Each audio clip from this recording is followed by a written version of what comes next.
Ռուսական հայտնի ֆիլմը հայերեն, չէ դուք մի հատ դերասաններին նայեք, մի պահ նայեք թրեյլերը, միասին եկեք նայենք։ Ես ուղղակի ուզում էի ամեն ինչ սկզբից սկսել։ Նոր քաղաք, նոր ընկերներ։ Ես Պալինա Տումանովան եմ եւ ես նորեկ եմ։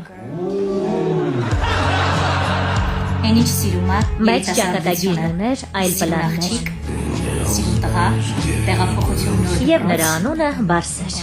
Հաջորդ անգամ այդպես ակնհայտ չնայես։ Թե չէ ինչ։ Եթե նկարը հրապարակես հեռախոսդ կջարդեմ։ Աննա Ջեյնի հայտնի բեսթելլերի էկրանավորումը։ Հայտնի բեսթելլեր «Քո սիրտը կկոտրվի» կամ «Կոտրված սիրտ» հայերեն թարգմանությամբ գրքի համանուն գրքի էկրանավորումը եւ ուղակի սքանչելի ֆիլմ է եւ այն հայերեն հնչյունավորմամբ արդեն կա մեր Telegram ալիքում, այնպես որ համեցեք դիտելու, ոչինչով չի տարբերվում իմ մեղքը after հետո այդ ֆիլմերի այդ vibe-ից, այսինքն սիրային ռոմանտիկ եւ հետաքրքիր զարգացումներով։ Անպայման համեցեք դիտման, շատ մաչելի է, հաստատ դուր կգա, կինոթատրոն գնալուց ավելի հարմար է։